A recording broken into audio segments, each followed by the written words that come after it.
the late 1960s, the world of commercial aviation was shrinking. As global travel demand surged, the industry needed a bridge, an aircraft that could carry more passengers than the narrow-body jets of the past, but operate from runways that the massive Boeing 747 couldn't handle. The answer arrived in the form of the McDonnell Douglas DC-10. It was sleek, tri-jet powered, and promised to revolutionize long-haul travel. But the story of the DC-10 is not just one of engineering triumph. It is a story of profound tragedy, corporate controversy, and ultimately, an enduring legacy of reliability that spanned over 5 decades. Launched in 1970, the DC-10 was a masterpiece of mid-century design. With 3 engines, one under each wing, and a distinctive third engine mounted in the tail, it offered the efficiency of a twin jet with the power and range of a 4-engine giant. For passengers, the DC-10 changed the game. The cabin was wider, quieter, and offered a new level of comfort. Airlines loved it because it was versatile.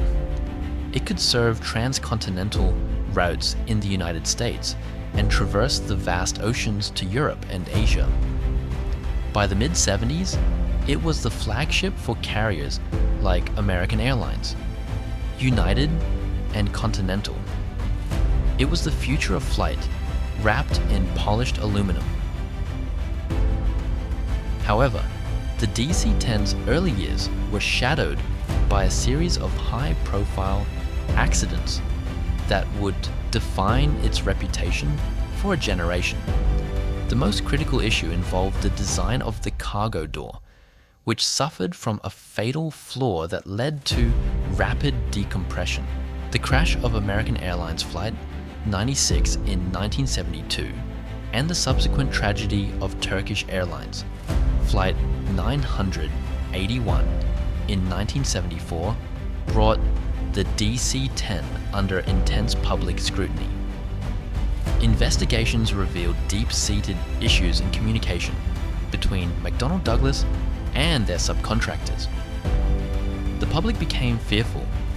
The aircraft became the subject of lawsuits, congressional hearings, and scathing media reports.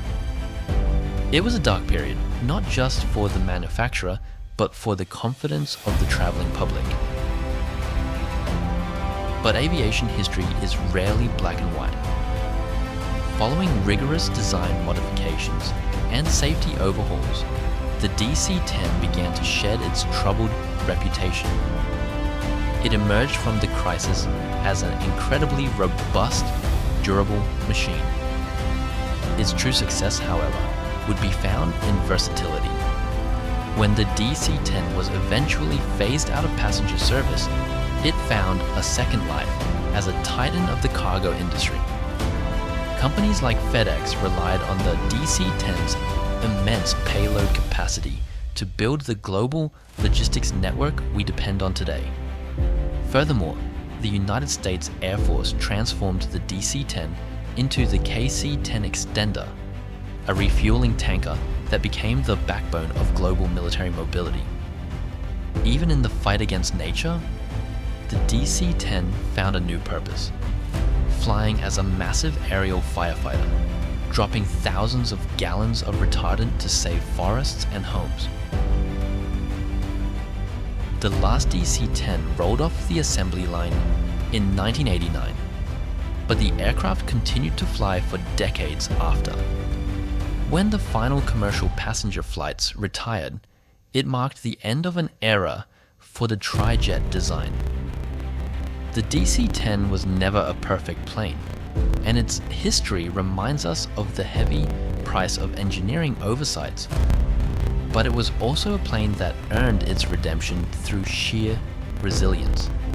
It carried millions of people, billions of tons of cargo, and served missions that few other aircraft could handle. The DC-10 remains a testament to the fact that in aviation, like in life, Progress is often measured by how we overcome our most difficult challenges, and in that regard, the DC-10 soared higher than anyone expected.